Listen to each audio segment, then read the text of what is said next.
guys, Big Mac Danscore here again today, back once again with another episode of Warhammer Thoughty K.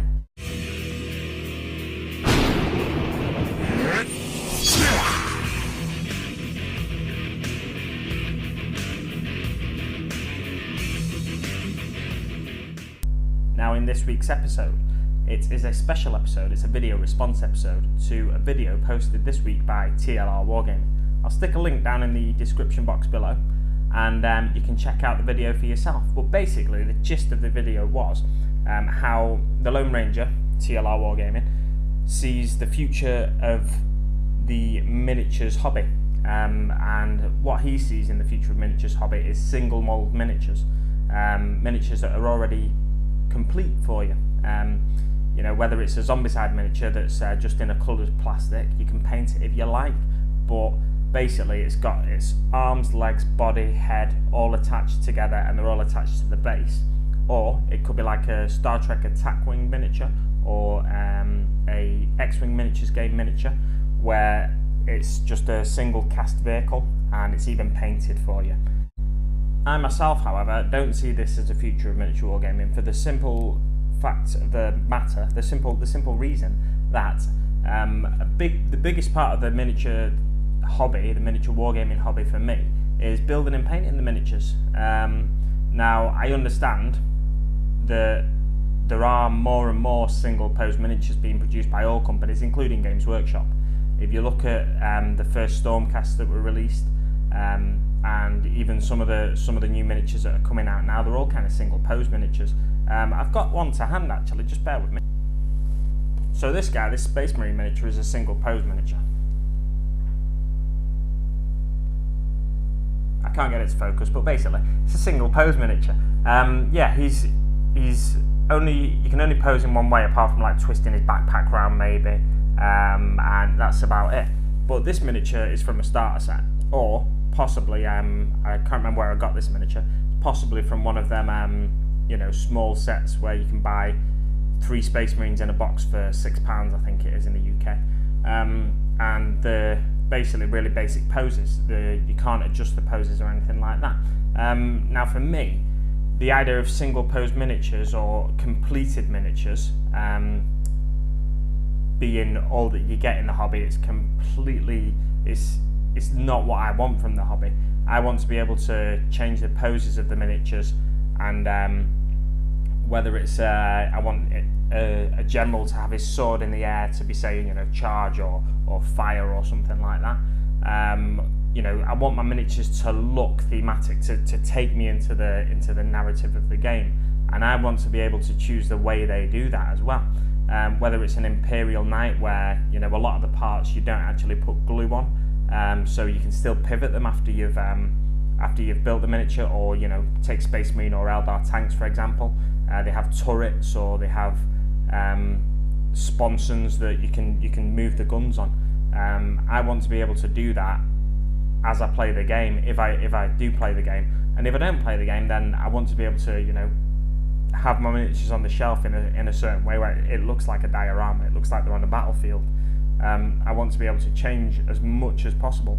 Now don't get me wrong, single pose miniatures and single mold miniatures, I think they're a great access point to the hobby. If you take Zombicide for example, you can just go out, buy the box, all your characters are different colours, so it's easy to tell your characters apart just at a glance.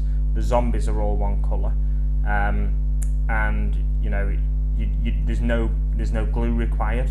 But it's basically like looking at another board game like Monopoly for example.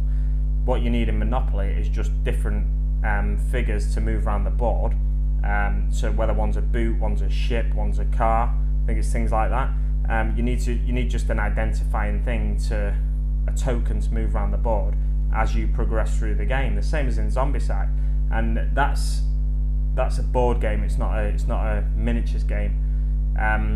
There's games out there like the Walking Dead miniatures game. I think a lot of the Alien miniatures, the miniatures in the Alien versus Predator game, is it Alien versus Predator or Alien? I'm not sure. Anyway, a lot of the miniatures in that game are all single pose, or single mold miniatures rather. And yeah, it's a really good access point to get people round to the idea of hobbying. Of you know, if you want these miniatures to look better that come in Zombicide, you can undercoat them and you can paint them, and then they'll look 10 times better. And that for me is a big part of the hobby that I enjoy. Undercoating, not undercoating in particular, but painting the miniatures to make them look individual. And I think there's about 8 poses for zombies in Zombicide, but just paint them all in different ways to look like got different clothes on, to even make the zombies look individual. Now if I wanted, I could paint them all a really simple way. They'd look nice, but they wouldn't quite look as good. They wouldn't have the aesthetic that I want. And in the same way, you know, my Space Marine, my Deathwatch Space Marines miniatures, I want to be able to give them all different weapons, because in the game you can use them with all different weapons. And yeah, they could release miniatures like Thunderhammer Deathwatch guy, Heavy Thunderhammer Deathwatch guy, Heavy Flamer Deathwatch guy, stuff like that. They could do that, but they used to do that, and to me that would be going back in time, because if you look at a lot of the metal miniatures, a lot of the pewter miniatures they used to release, back when I got into the hobby during 2nd edition, let's take Eldar Aspect Warriors for example. There was 3 poses for each Aspect Warrior. So there was a strike. Let's talk about the Striking Scorpion, some of the first miniatures I bought. There was one where he held the gun kind of here like that, and he had his chainsword raised in the air. There was one where he was kind of leaning forward, and one where he just stood sideways with the weapons out to the side like that. And then other than that, there was the Exarch miniature. Now those single poses, they're, you know, quite, you know, for the time, dynamic poses. Nothing compared to today, but for the time they were quite dynamic poses, and it gave you some sense of individuality to the miniatures within the squad. But if you are more driven by the narrative, then I think you want as much individuality as you can get out of those miniatures, and the more flexible the posing of the miniatures. So for me, that comes with having miniatures that you have to cut off the sprue, and you have to be able to make individual. You know, like I said, if you want a general with a sword in the air, you want a commissar for example, you might want him to have his weapon pointed directly in front of him, so he looks like he's executing one of his men who's too cowardly for the Imperial Guard.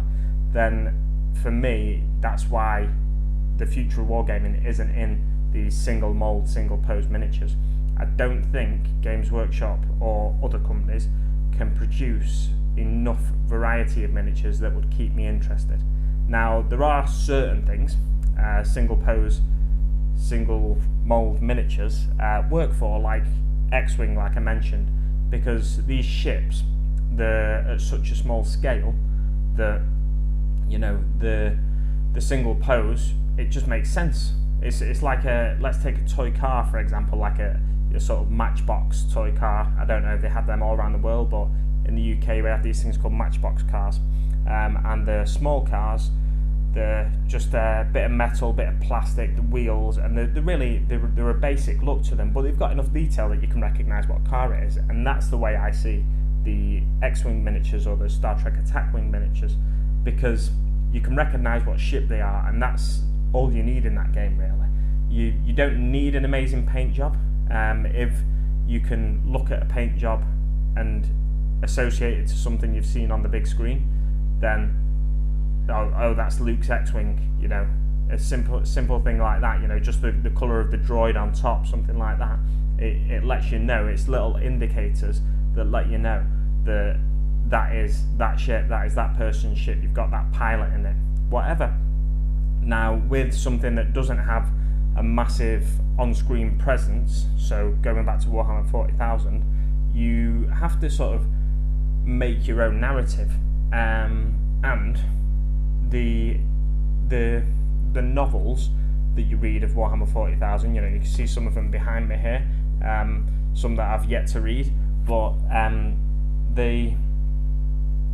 basically the characters in there, they're not immediately recognisable, so they're not, there's that many characters in the universe that they're hard for Games Workshop to be able to produce, because it's not a mass market in the same way that Star Wars appeals to a mass market.